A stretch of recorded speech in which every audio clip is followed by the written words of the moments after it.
Hello प्यारे दोस्तों, स्वागत है आपका इंटरव्यू क्लासेस में। बात करेंगे हम आज अपने सेकंड चैप्टर के बारे में। साइंस का ये सेकंड चैप्टर है। फर्स्ट चैप्टर डिस्कस कर चुके हैं, जो इंपॉर्टेंट डायग्राम है उनको डिस्कस कर चुके हैं। अगर आपने वो वीडियो नहीं देखे और आपने जो पेपर है साइंस का वो नहीं देखा उसका कंप्लीट सोल्यूशन, तो इस वीडियो के डिस्क्रिप्शन में आपको लिंक मिलेगा, वहाँ जाकर देख सकते हैं। प्ले लिस्ट बनी हुई है, शानदार तरीके से समझाया हुआ है, ठीक है। और जितने भी इम्पोर्टेंट क्वेश्चन हैं सभी चैप्टर्स के आपको यहाँ पे मिल जाएंगे। इंग्लिश के जितने भी कंप्लीट सिलेबस किया जा चुका है, बाकी सब्जेक्ट का भी आपको कंप्लीट सोल्यूशन यहाँ पे मिलेगा, ठीक है। पहला क्वेश्चन क्या है, लोहे से बनी वस्तुओं में जंग लगने को कहते हैं। जंग लगने को क्या कहते हैं? ये संक्षारण कहते हैं, और ये एक भौतिक और रासायनिक परिवर्तन भी है, या फिर विलयन कहते हैं। आपने विलयन देखते ही गलत हो गया ये तो, ठीक है ना। संक्षारण कहा जाता है तथा यह एक रासायनिक परिवर्तन है, तो आप क्या कहेंगे? ऑप्शन सी करेक्ट होगा, ठीक है ना। संक्षारण यानी जंग लगना, ठीक है, और रासायनिक परिवर्तन होता है ये, ठीक है। दूसरा है, कौन सा एक भौतिक परिवर्तन नहीं है? नहीं कौन सा है देखते हैं, ठीक है। लोहे धातु का पिघलना, लोहे पर जंग लगना, लोहे को मोड़ना, या लोह धातु का एक तार में खींचना। तो कौन सा एक भौतिक परिवर्तन नहीं है, मतलब रासायनिक परिवर्तन है? तो हमने कहा लोहे को पिघलना, पिघल गया तो क्या होगा? वापस लोहा ही रहेगा, ठीक है ना, सोना नहीं बन जाएगा, ठीक है ना। भौतिक परिवर्तन का मतलब ये होता है कि अवस्था में परिवर्तन आ जाए और जो नया पदार्थ बने उसका जो गुण होते हैं वो पुराने से नए पदार्थ के भिन्न हो, तो वो होता है रासायनिक परिवर्तन। और सेम का सेम पदार्थ रहे तो उसे कहते हैं भौतिक परिवर्तन। तो लोहा पिघल गया, कोई फर्क नहीं पड़ा, लोहा ही रहा, तो ये तो भौतिक है, ठीक है। जंग लग गया, ये रासायनिक परिवर्तन है, ठीक है। अब अगर लोहे को मोड़ दिया है तो भी कुछ नहीं, और तार बना दिया तो भी कुछ नहीं, लोहा ही रहेगा, ठीक है ना। ऑप्शन हो जाएगा बी। अगला प्रश्न देखते हैं, उस यंत्र का नाम बताइए जिसके द्वारा दूध से क्रीम को पृथक किया जाता है। तो उसे हम कहते हैं अपकेंद्रीय यंत्र, और इसको कहते हैं अपकेंद्रीकरण, ठीक है ना। नमक और आयोडीन को पृथक करने के लिए कौन सी विधि इस्तेमाल की जाती है? तो हम कहेंगे ऊर्ध्वपातन, ठीक है। क्यों? क्योंकि इसमें क्या होता है, आयोडीन ऊर्ध्वपातित हो जाता है, सीधे ठोस से सीधे क्या गैस बन जाता है, ठीक है ना।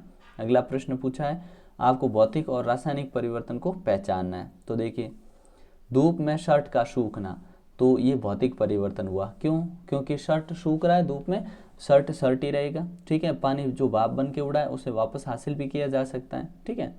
रेडिएटर के ऊपर गर्म वायु का उठना, तो ये रेडिएटर के ऊपर गर्म वायु उठती है, ये भी भौतिक परिवर्तन हुआ, ठीक है ना।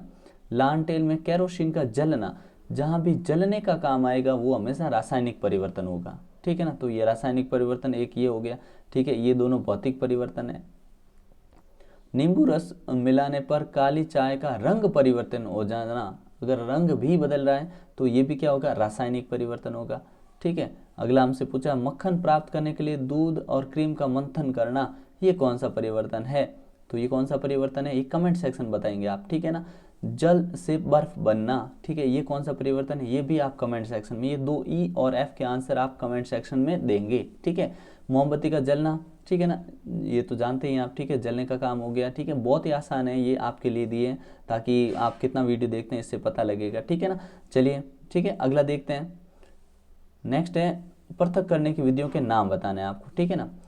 दही से मक्खन को अलग करने को हम क्या कहते हैं? तो उसका नाम होता है अपने पृथक्करण विधि, ठीक है ना, जो हमने ऊपर बात की थी। समुद्री जल से नमक पृथक किया जाता, तो ये वाष्पीकरण से कर सकते हैं, भाप बन के उड़ जाता है पानी और नमक रह जाता है। नमक से कपूर ऊर्ध्वपातन होता है। जल से तेल निकालना, अगर जल से तेल निकालना है तो दोनों आपस में मिलते नहीं है, मतलब हम कीप पृथक्करण विधि यूज करेंगे। कौन सी? कीप पृथक्करण, ठीक है ना, पृथक्करण विधि, ठीक है। अगला है, चाय से चाय की पत्तियों को पृथक करना, तो ये बीनने की विधि, या आप कह सकते हैं कि जो विनोइंग होती है उससे हम कर सकते हैं, ठीक है। इनके आंसर सारे ये नीचे लिखे हुए हैं, ठीक है ना। यहाँ अपकेंद्रण, वाष्पन, मंथन, ये भी आप देख सकते हैं यहाँ से, ठीक है। अगला हमसे पूछा है कि बालू से लोहे, तो ये पिन निकालने आराम से निकाल सकते हैं हम, ठीक है ना, चुंबक द्वारा निकाला जा सकता है इसको, ठीक है। और भूसे से गेहूं के दानों को पृथक करना, अगर भूसे से गेहूं के दाने निकालने हैं तो हवा में उड़ा कर निकाला जा सकता है, ठीक है। फिर पानी में तैरते हुए महीन मिट्टी के कणों को पानी से अलग करने की प्रक्रिया, तो छान सकते हैं, छानने से हो जाएगा, ठीक है। पुष्प के पंखुड़ियों के निचोड़ से विभिन्न रंजकों को पृथक करना, रंजक यानी कलर जब भी पृथक करना हो तो आप जानते हो एक ही विधि काम आती है, वो होती है क्रोमेटोग्राफी, ठीक है, क्रोमेटोग्राफी। अगला देखते हैं कि मिश्रण और यौगिक में अंतर, ठीक है ना, बहुत इंपॉर्टेंट क्वेश्चन है ये, मिश्रण और यौगिक में अंतर पूछा जाता है कई बार, ठीक है ना। तो अंतर क्या है, तत्व यौगिक केवल मिश्रण बनाने के लिए मिलते हैं, किंतु नए यौगिक का निर्माण नहीं होता है। कहने का मतलब इसमें कोई नई चीज़ नहीं बनती है। यौगिक में क्या होते हैं कि तत्व क्रिया करके नए यौगिक का निर्माण करते हैं, दो तत्व मिलेंगे और एक नई चीज़ बन जाएगी, ठीक है ना, और इसमें कोई नई चीज़ नहीं बनती है। मिश्रण का जो संगठन होता है परिवर्तनीय होता है, ठीक है, लेकिन इसमें नए पदार्थ का संगठन सदैव स्थायी होता है, ठीक है ना, याद रखिएगा इसको अच्छे से, ठीक है। फिर मिश्रण इसमें उपस्थित घटकों के गुण धर्म को दर्शाता है। जैसे हमने अब मूंगफली में कुछ मिश्री डाल दिए तो मूंगफली और मिश्री दोनों के गुण रहेंगे, ठीक है, लेकिन इसमें जो नया पदार्थ बनेगा पूरी तरह भिन्न होगा। जैसे कार्बन और हम ले लेते हैं, मान लीजिए हाइड्रोजन और ऑक्सीजन ले लेते हैं, ठीक है ना। अब हमने इन दोनों की क्रिया करवाई ना, तो H2O जल बन गया, ये पूरी तरह दोनों ही गैसें थी और अब पानी बन गया, मतलब पूरी तरीके से चेंज हो गया। इससे आप याद रख सकते हैं, ठीक है। घटकों को भौतिक विधियों द्वारा सुगमता से पृथक किया जा सकता है। इसमें कैसे, हमने मूंगफली के अंदर मिश्री मिला दी तो आराम से हम अलग कर सकते हैं भौतिक विधि से, और इसको रासायनिक विधि या विद्युत रासायनिक प्रक्रिया से ही पृथक किया जाता है यौगिक को, ठीक है ना। ये इसके इंपॉर्टेंट क्वेश्चन है, ठीक है ना। और मिलते हैं नेक्स्ट पार्ट में, जो तीसरा है उसके इंपॉर्टेंट क्वेश्चन के बारे में डिस्कस करेंगे। आगे थोड़े और अच्छे और कॉम्प्लिकेटेड क्वेश्चन भी आपको मिलेंगे, ठीक है। तो मिलते हैं नेक्स्ट पार्ट में, तब तक के लिए जय हिंद जय भारत।